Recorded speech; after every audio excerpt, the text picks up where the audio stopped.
Get ready. You're about to enter the Remso Republic.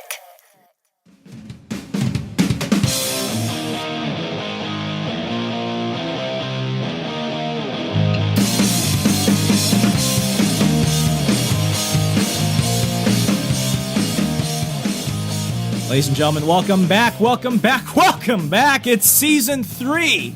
You know, we never thought we'd make it this far, but we are at season 3 of the Remso Republic. Hope everyone had a great 4th of July weekend and everything else. Got to see some fireworks, drink a cold one, go out and barbecue with the family, shoot some guns, blow some things up. This is what we love. We love the summer because this is around the same time that we launched season 1 just a year ago. And when you look at what we've done in just 1 year, it's been a lot of hard work. It's been a lot of money, blood, sweat, tears. It's been an absolutely remarkable journey. But the only reason why we are doing this is because you guys love the content. You are supporting our guests and our sponsors, but you're helping Team Republic grow. And you know, show producer Ryan Martinez and I were just looking at things, and you know, the numbers even in the off season. I mean, we only played like one episode in May, and it was the season finale, and we aired some reruns of some shows that I was on during the past year, and we didn't promote those at all, but I mean, there's just the numbers are showing it. I mean, you guys love what we're putting out, and we're humbled and we're grateful, and we want to go with what our brand new motto for season 3 is, and it's very simple. It's kind of cheesy. You're gonna think it's a bit of a ripoff because it kind of is. I'm completely shameless about it, but we've got one job, and we're gonna make sure we do this one job really well. Okay, here, say it with me if you know what I'm gonna say, folks. Make freedom fun again. That's simple. Let me say it again. Make freedom fun again. Because that's what's the point of living if you're not having fun in the process? We've seen how just what Ryan and I made up in the basement with a $50 donation from a friend to buy a cheap microphone and almost no following because I was just an annoying little blogger. We've seen what we've been able to do. And it's because ultimately we want to put out something that we want to have fun doing. But we also know that if you guys aren't having fun in the process, you're not coming back.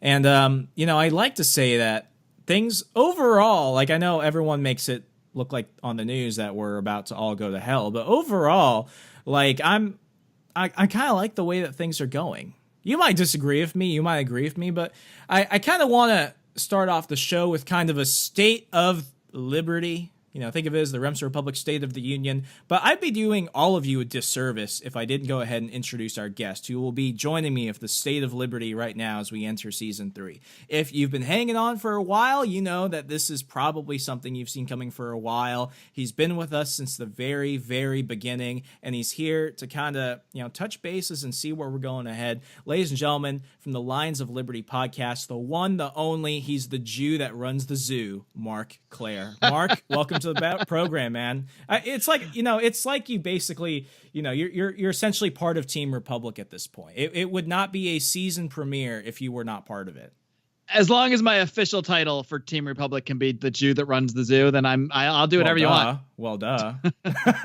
That title was actually imbued upon me by the mysterious Rika, who is a often contributor to the Lions of Liberty podcast. So that's a little Easter egg for longtime listeners of my show. Exactly. Which Remso is one of. Since 2014, man. And it's just, it's remarkable. It's been such a fun year. Was that a pun? Was that meant as a pun? Remarkable? A little bit. It is now. I'm in a joyous mood. I'm going to throw out all the puns and Easter eggs I can. But I mean, it just shows one thing. If we're not having fun, if we're not creating the content that we're having fun with, it's not worth doing. But in terms of, jumping around in the realm of politics, especially when, you're trying to make libertarianism sound fun, as we look at the world around us, it's, we're going to start this off with a simple question. Just go from here. Marc, is this a good time for liberty? It's always a good time for liberty, so of course. But you probably want a more analytical answer than that. So, I don't think that there's ever necessarily a definitive, we're definitely moving in one specific direction or not. Oftentimes what we see on the surface isn't necessarily what's going on in the reality. I do feel that political direction aside, if we simply look at the technology that is available, it's a very good time for the expression of ideas, period, overall. I mean, 5 years ago, even maybe 5 years ago, I could have done it. 10 years ago, I definitely couldn't do what I'm doing right now with my podcast, what you're doing right now with your show, with the Facebook Live stuff you're doing. You simply couldn't reach the people unless you were tied to like a mega corporation until very, very recently. So for that aspect alone, it's a very good time, not just for liberty, but, for Marxism, for socialism, for anybody that wants to be out there spreading their ideas. I think overall it's a great time for that. Now, in terms of whether we're actually moving in that direction, yes and no. I mean, if we look at the attitude of Americans and people really the world over when it comes to certain things like the war on drugs, I mean, it's unquestionable that we're in a wonderful time. I mean, we're at a point where we can point to actual countries like Portugal and show their successes in completely decriminalizing drugs. And not that they have a perfect libertarian solution over there, but they're certainly doing things that are a lot closer to a liberty answer than might you say, a tyranny answer. And that really is, I think, the pendulum that we're always swinging on back and forth. It's liberty and tyranny, and we're never definitively going in one direction or another. But in terms of the ability for ideas to flourish and a lot of the greater directions things are going in, yeah, I think it's a great time. At the same time, you don't want to get too complacent. Sometimes it feels good when you got someone like President Trump, who certainly is not a libertarian, certainly has many awful policies. I mean, frankly, I hate everything about his foreign policy when it comes to a lot of the militarism that he's doing in the Middle East that nobody on the left is talking about. They're upset about Russia conspiracies, but not about, bombing Iraq with white phosphorus or anything any of the awful anti-humanitarian things that are going on. But I think we can get a little too complacent when we simply see the left being destroyed or destroying itself. And trust me, I take a lot of joy in seeing a lot of the breakdowns and the hysteria. It can be entertaining. At the same time, let's not act like the destruction of the left, if they are self-destructing, means liberty. It doesn't necessarily mean that. It means we still have to fight for liberty against the populist wave of Trumpism, against everything that is against the forces that are fighting leftism aren't always liberty forces, if you know what I mean. So exactly. while we should celebrate, the left kind of taking a hit, we can't just call that, we can't put up a flag and declare victory. Exactly. And that's been probably that was the hardest thing about season 3, because it was, I think like every talk show host, they just went with, okay, now we've got a Republican in office. I'm talking like, conservative radio talk. We've got a Republican in office. Now let's just go on the offense. Let's go attack, liberals on college campuses. Let's go attack the fake stream media. And then you've got some people that are just, anti-Trump. And, when I look back at, my progression alone, I mean, last year, I was a very adamant anti-Trumper, still didn't vote for Trump. And now it seems that, a lot of the anti-Trumpers, they were always just, anti-Republican or just anti-anything that's pushing in what seems to be a, quote, liberty direction. So, I mean, I've seen a lot of people who I was on the Never Trump train with who, they were opposing Neil Gorsuch. They were opposing, Scott Pruitt and Rick Perry and Ben Carson for, all those cabinet positions. They were opposing, any attempt to put any sanity in, any attempt to actually do things that were going to be good for the country. I even see people that were never Trump conservatives that are going after Trump, even talking about privatizing air traffic control. But I mean, that's the problem. I had to ask myself that. Am I anti-Trump or am I pro-liberty? Because I've taken a lot of smack from people because I've said a lot of positive things about Trump. And they're like, oh, now you're just, you're wearing the MAGA hat and you're just going to all the Trump stuff. It's like, support him where you can, call him out when you can, but it's not good enough just to be anti-Trump. You have to be pro-liberty. And I think that's the problem. A lot of people, they just balkanize themselves. It's like, okay, now we're, I see a lot of libertarians who are pushing for Gary Johnson. Now they're part of that whole idiotic resistance thing. I mean, it's sad in a way, but in another way, it's given me the opportunity where it's like, okay, if I'm pro-liberty, what does that mean at this point? And that's the thing, Remzo, to be consistently pro-liberty, or, to at least strive to be consistently pro-liberty, over the last, let's say 8 years, you would have to have at some point praised something Barack Obama did, because he did some, not a lot, a couple things that were pretty good for liberty. Not a lot, and you'd also have to consistently criticize a lot of other things that he did, and you have to do the same with Trump. And the problem is when you become hysterically one or the other, A, nobody takes you seriously outside of just complete extreme ideologues, but B, I mean, you're not accomplishing anything. You're devolving into a partisan hack, into something that a lot of us became libertarians because of. Ron Paul helped us see through the left-right paradigm, see it for the fraud that it is. So you can't fall back into that, even if it's a different paradigm, even if it's the pro-Trump, anti-Trump paradigm. It's still a paradigm, and it stops you from seeing things clearly and from looking at things issue by issue. And if you hate President Trump's personality, you need to separate that for a minute and just look at what he does or doesn't do. Criticize him all day long, please. There's so much he should be criticized on. The problem is the left isn't criticizing any of it. And that's what's really the saddest thing, because, when President Trump was elected, we saw a lot of memes from a lot of libertarians saying, hey, we'd like to welcome back the anti-war left, because that's what I thought. I thought, well, of course, now the left is going to be anti-war again. No, it actually turns out that's the only time they praise him.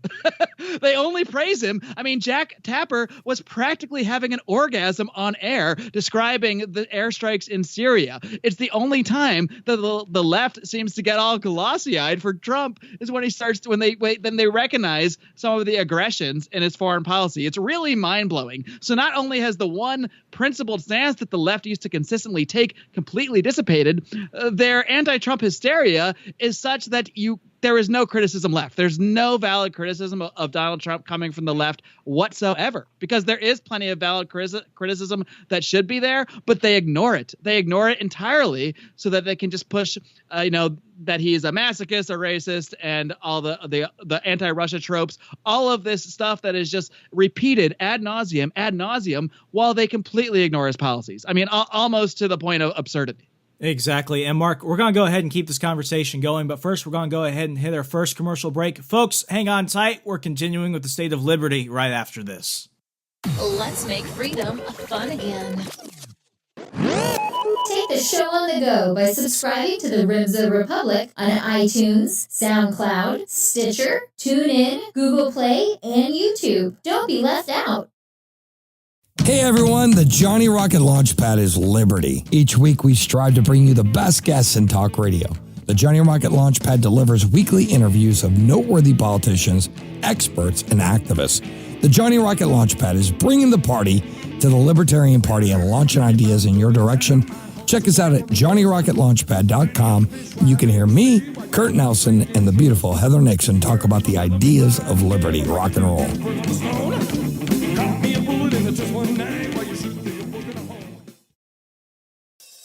The Voluntarist is a tale of a superhuman hero who finds himself pitted against the state as they try and enslave the world once and for all.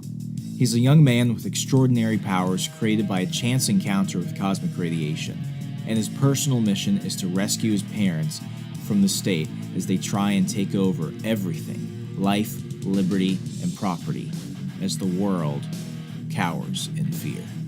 You can learn more about this series today at volcomic.com. That's VOL comic.com.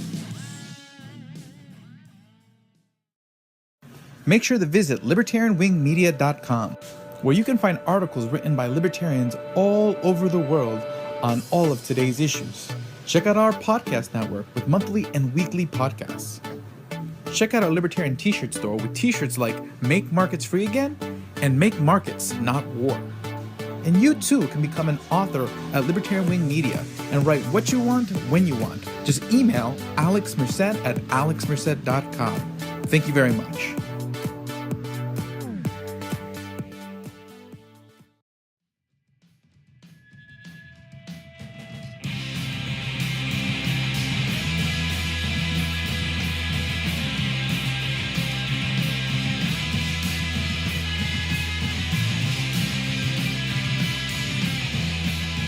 Folks, welcome back to the program. I kind of want to change topics from earlier to kind of just go with the general vibe we're going with. But, we've spoken about the great opportunity we have. Things are going, and, you could debate the pace that they're going, but overall things are going in a quote better direction.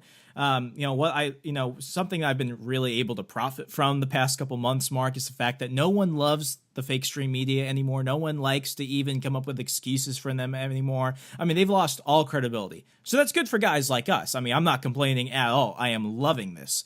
But, there was something that kind of hit me a couple months ago. And for those of you that, do watch Fox News, there was only one show I ever really was consistent with. And believe it or not, it wasn't even John Stossel. It was Redeye with Tom Shalhoub. And prior to that, it was Greg Gutfeld. Because even though Redeye was, it was like up at 3 to 4 a.m. in the morning, it wasn't an explicitly libertarian show, but it had two very libertarian hosts. They always brought up guys like Dave Smith, Kristen Tate, John Stossel. They had a whole bunch of libertarians that couldn't get on the other network shows.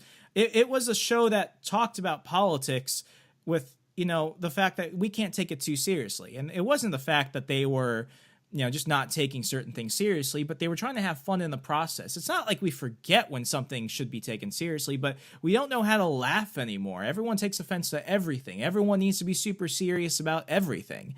And when Redeye got canceled, it kind of broke my heart. One, as a fan, but two, it was like there was the one show that I always wanted to strive to kind of be like, and it's gone. And now it's like, okay, what does that leave me with? Because I don't want to become a watered down Redeye. I don't want the issue with more of a niche to fill. Yeah, right? Exactly. But I mean, it left me with this. Who else is making liberty fun? Everyone is doing it in their own way. But now this just means the stakes are higher. And we're either going to take that opportunity and make it fun again, or we're going to mess it up. So, Mark. It's funny you say all this. I hate to interrupt your question, but it's funny you say this because we've internally been talking about starting to use that actual phrase, make liberty fun again. And now you're using make freedom fun again. I coined it. Okay. I used the law. I own it.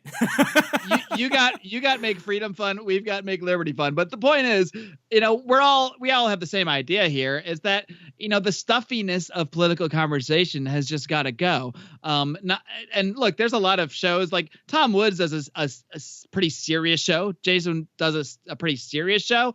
But they also do have fun. I mean, in their own way. Yeah. But I mean, we all, no matter what level of seriousness / fun balance we take, we need to make everything fun, and we need to have fun doing it. Because if we have fun doing it, that's going to be reflected in what we're putting out there, and that's how you're going to win people over. You're not going to win people over right away with a brilliant policy position. You're going to win them over by having them like you and realize you're someone to listen to in general, and then from that point is where the ideas can sort of take shape.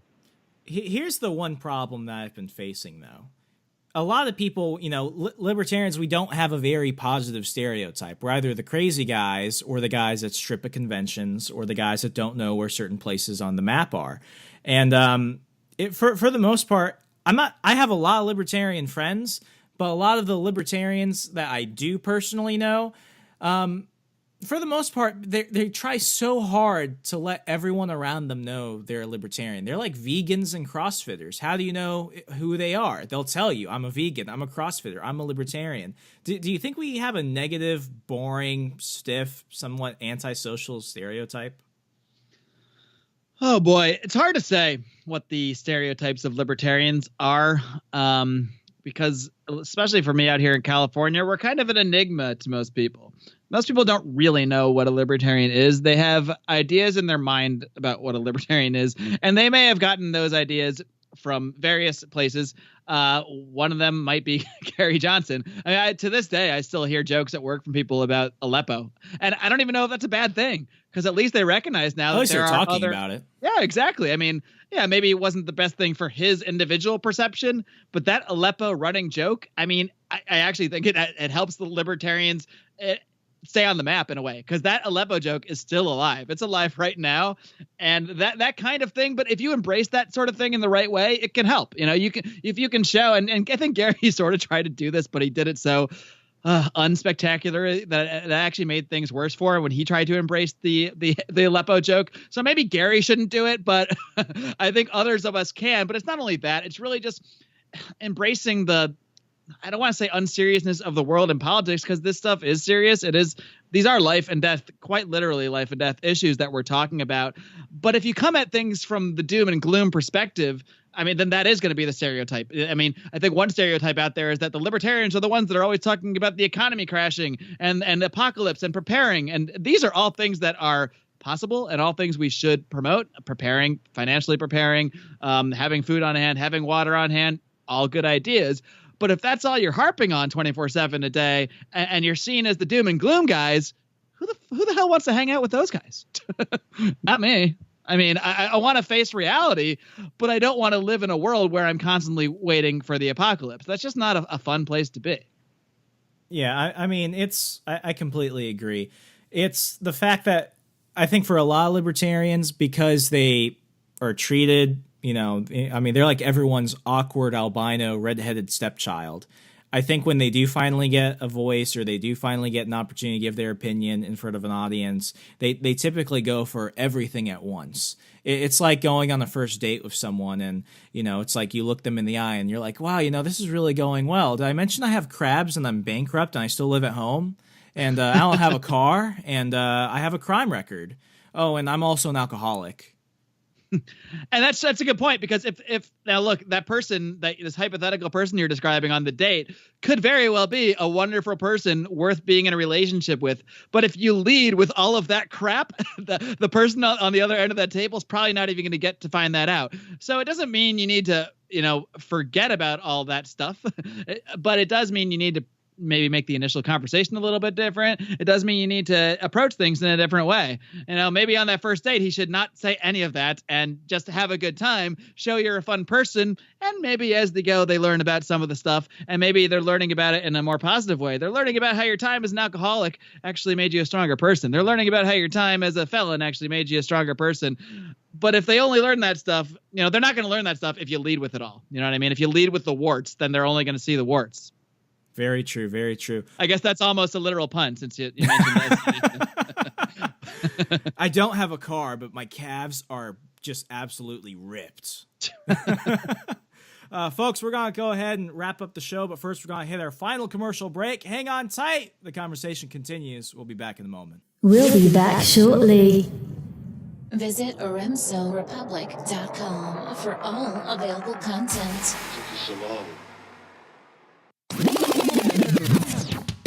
Hey guys, Tim Preuss here, and I wanted to take a minute and invite you to stop over to PreussPodcast.com and give our show a listen. We've got in-depth commentary on the issues that matter to you. These hookers, fucking whores, are out there. These hookers, man, I tell you. Yeah, that's like the most contact I've had with the hooker. Is them yelling at you. Them yelling at me on Twitter. We break down the most pressing issues of our time. This large lady with tight clothing on. Not appropriately linked tight clothing either. And we get the most intelligent analysis from friends of ours like Jeffrey Tucker. You pulled over engine trouble, and what happened? What happened? I don't know. Oh God! Seriously though, we love putting on a show that both entertains and educates. We're growing, and we'd be thrilled if you joined us. Check out PreussPodcast.com for more. That's PREUSS podcast.com.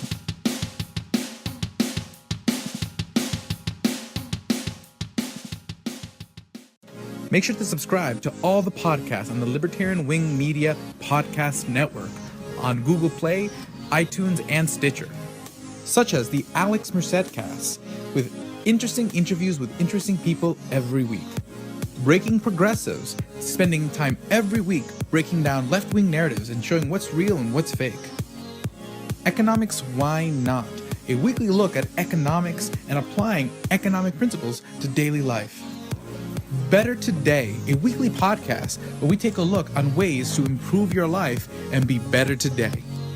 Libertarian Comments is a podcast where we play audio from the video archives of Alex Merced from his videos dating back to 2008. Liberty Public Access, a podcast where anyone can submit an episode. Submit your episodes to Alex Merced at alexmerced.com. Have you been wanting to start your own podcast? Then subscribe to Podcast and Blogging Tips and Tricks, a weekly podcast about how to host your podcast, how to produce your podcast, and how to market your podcast. We'll be adding some monthly podcasts to the lineup soon, including Make Markets Free Again, a monthly look at what's going on in markets and regulation all over the world, and the Free VST podcast, looking at free VST instruments for electronic music producers.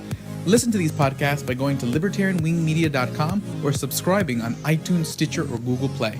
And if you enjoy the podcast, tell your friends and leave a positive review on iTunes, Stitcher, and Google Play.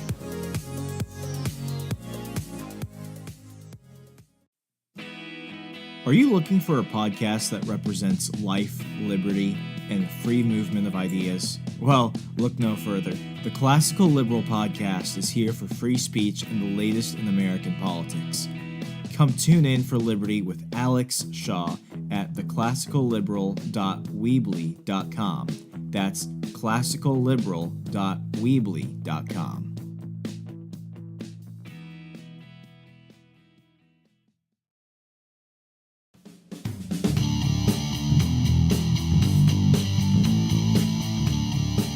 Everyone, welcome back. We got to the final commercial break a little bit early because I want to give a little bit more extra time to talk to Mark. But it's your nice way of saying I'm long-winded. I get it. Oh no, it's all good. This is the season premiere. Be as long-winded as you want. I know I am. We'll probably throw in some music here and there just to keep the runtime going because I know There's a lot of you guys. A lot of wind in these lungs. You know what's crazy? The biggest audience that I think a lot of podcasters have are people that commute. So I forgot who I was talking to, but I was conducting an introduction to podcasting workshop, and somebody told me, my child who I drive to school in the morning, she recognizes 3 voices in the morning: me, her mother, and you. So it's always funny. So I give people a little extra minute here and there. Yeah, we're doing them a favor probably. There you go. But here's the thing, and I know we've been talking about just this one thing. My goal: make freedom fun again. I had this one guy. He started a podcast a while ago. In fact, I think I brought it up when he was back at the season 2 premiere. I told everyone I was gonna bring it up. Not gonna do it anymore. Times change. But it's funny because I'm going this route, and we're talking, and I'm trying to help him get set up because I want to see people succeed. And he's just like, everyone just thinks you're a smart ass and a jokester, and you don't take things seriously, and you use vulgar language, and you're just, being a freaking firebrand and all this other stuff. If we want to be taken seriously, we need to have serious conversations, and we need to talk about serious topics, because we're already a joke by you becoming that joke. We're just going to be a joke even more, and you're not helping things out. And that kind of hit me because it's like I've been doing a lot behind the scenes that you've never done. I was knocking doors and going to events and getting signatures and lobbying before you even knew what a Gary Johnson was in 2016, newborn libertarian guy. But it's funny, and to his point, I understand a lot of people they're like, we have to be super serious about this, but at the same time, my biggest thing is this, and you touched on it earlier. No one's going to want to talk to us. No one's going to want to hang out with us if we're not having a good time. So do you think we need another Redeye where it's just absolutely satire, or do you think we need something kind of like where we're going, where you balance things out, or do we need to just be another Cato podcast, which is 15 minutes of, and welcome to our discussion today, and it's just boring as hell? I mean, is there a healthy medium for all of those, or should we be pushing in one idea specifically? Yeah. I want to hear 10 minutes of Remzo calmly reading a policy treatise. Today in the Wall Street Journal. I actually literally thought about reading articles from the Wall Street Journal to people. And I thought about that. I'm like, yeah, that'll be good. That'll be something I could put out like on a Tuesday. And then I woke up and I was like, that's a freaking stupid idea. Here's the thing. There's a place for everything. There's certain people that maybe they should be pointed to the Cato podcast for policy issues, and that's the kind of thing they're going to like. But who are we trying to talk to? You and me. Are we trying to talk to, we're not developing a platform to deliver to the same people that are currently, have been watching mainstream news for the last 30 or 40 years, because those people probably aren't going to drastically change their consumption habits.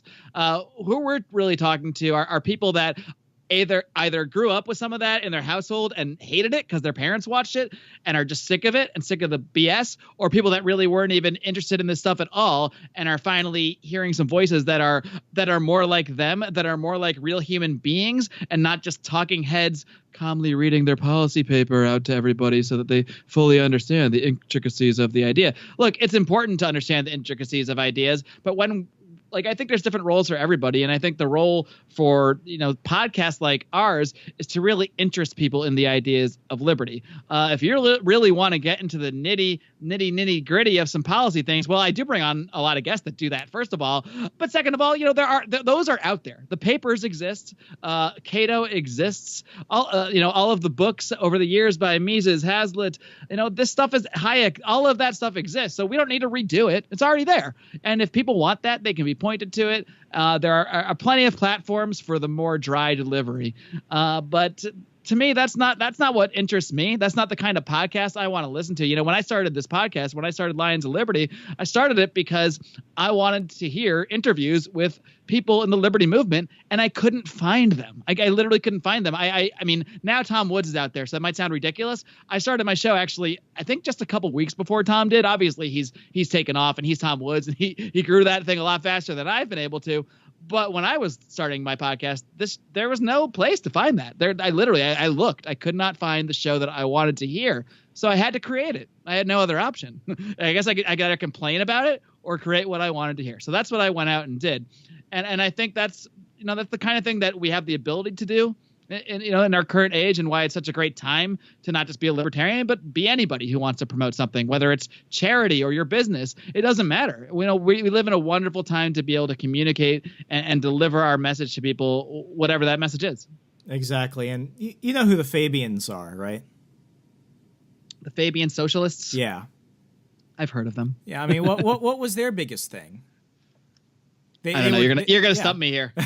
This is the poli-sci guy coming at me. But their biggest thing was, let's infiltrate everything and just totally hijack the existing institutions and use the power of the state to eventually get people to willingly want our policies. And I don't know if you saw, Mark. That kind of worked. It did. I mean, we see it in the Republican and the Democratic Party. For the most part, the Fabians, they beat out the Marxists. The Soviet Union fell, yet Bernie Sanders is somehow a viable option for how to govern society. And, I don't know if you saw, Mark, but, a while back, we launched a health and lifestyle section. Now we have, for our Patreon members, we're doing a Patreon exclusive series called Haunted Republic. And we do comic book reviews. And we have a guy who's going to start blogging and doing liquor reviews that have nothing to do with with anything political. And I have people talking to me. They're like, well, what are you trying to do? And it's like, what are you trying to do with this blog about, how to lose weight with this smoothie, Remso, or how that essential oil will help you calm down, Remso? What's your libertarian angle? And here's the thing.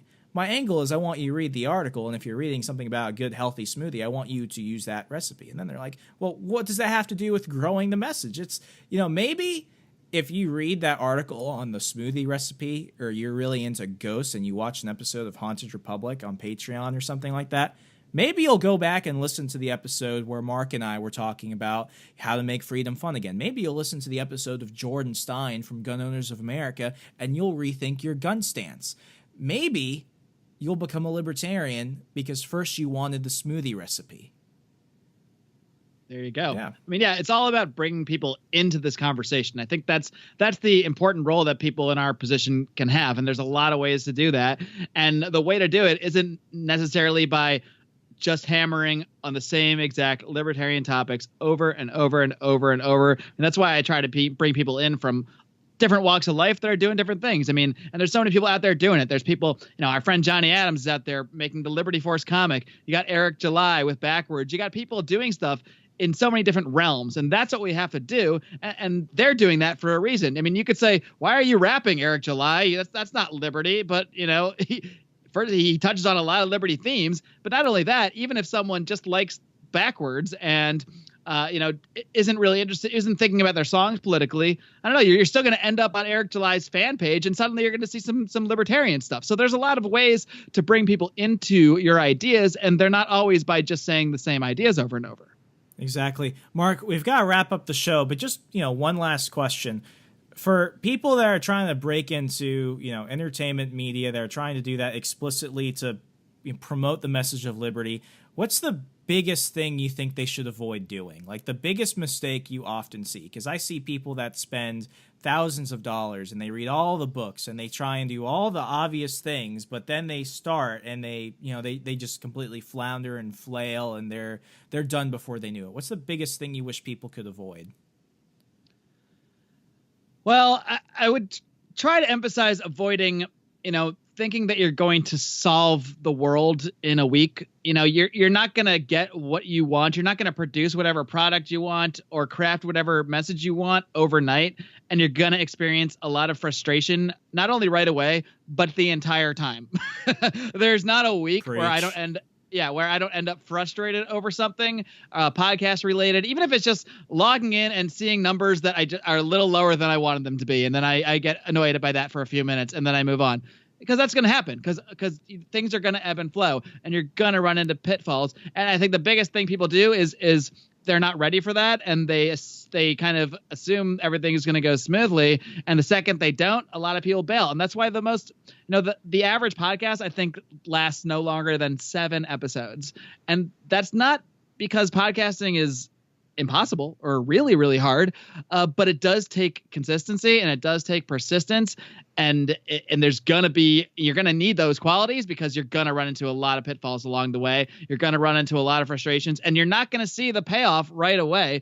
Frankly, years and years later, you don't always see the payoff. It really takes a lot of time to build up that audience and to craft what you're doing, to make what you're doing better. My God, we just put out our 300th episode. And if you listen to episode 300 and episode 1, they may as well be different shows. I mean, that does not sound like me in episode 1. The audio quality sucks. I barely know what I'm doing. I'm all over the place. The editing is terrible. I mean, it's a totally different thing. But I never could have had episode 300 if I didn't have episode 1. So if you decide you want to do something, whether it's a podcast, whether it's video, whether it's just crafting your personal message and talking to people differently, all of these things are going to have pitfalls along the way. They're all going to be frustrating. You just got to embrace that. You got to embrace the frustration, embrace the pitfalls as part of the learning process, because you need those. You need those to be stronger. You need those, I wish I could think of a good superhero analogy, but it's like a superhero who they gain their power by absorbing blows, and every punch they take, I'm sure there's a superhero out there that I'm not thinking of that actually has this quality, but if they don't, then I'm making it up right now. But the more hits they take, the more power they absorb, the stronger you can project later on. So take your hits, embrace your hits, welcome them, but don't let them destroy you, and be ready for this pitfall, because it's going to occur. You're going to be frustrated, and you got to just love the whole process. Absolutely. And hey, that's how you make freedom fun again. Copyright 2017. That's how you make liberty fun again. Copyright Lions Liberty. Mark, for those that do not tune in, I don't know why they wouldn't, but for those that want to check out the Lions of Liberty, Electric Liberty Land, and Felony Fridays of John Odermatt, how could they do so?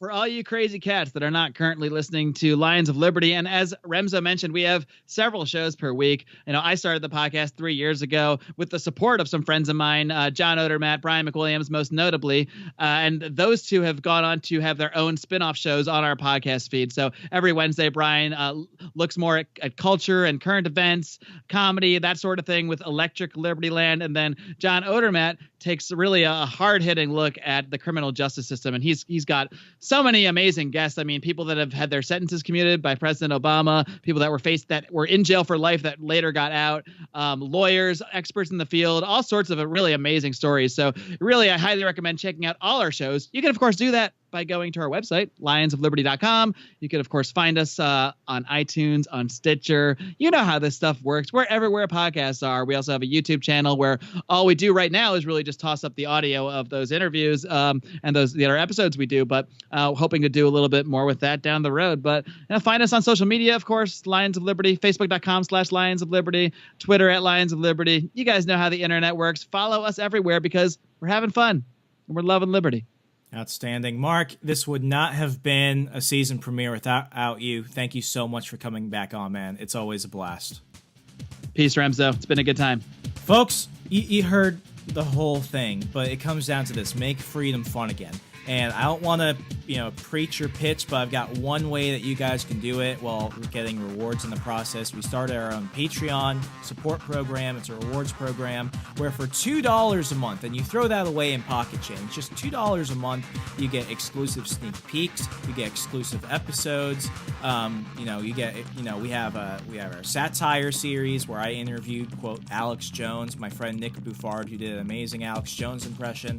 We have our new paranormal series, Haunted Republic, where we're going to go on ghost hunts and we're going to talk to paranormal experts and we're going to have a fun time with that. And, exclusive discounts and other stuff from our show sponsors. So just $2 a month. I mean, you throw that away in pocket change. You might as well help us fight fake news while making freedom fun again. And while we're at it, by the time you're listening to this, we've got the last episode of Fanboys of Freedom. Show producer Ryan did a great job of putting volume 2 of that together. We have Mark and Alex Merced narrating a couple episodes. And, there's so much more. But definitely don't forget, check us out and everything we do at remsorepublic.com. And, folks, let's try and make freedom fun again. As always, a shout out to the Self-Defense Radio Network. Check us out on Auto Radio Player FM and all our other awesome partners and affiliates. Be good to your neighbor, go treat yourself, and let's make freedom fun again, America. I'm Remso W. Martinez with the Remso Republic. Good night. Stay connected to Liberty's Rabble Rouser on Facebook and Twitter to stay up to date with the latest episodes, blogs, and other available content. What are you waiting for?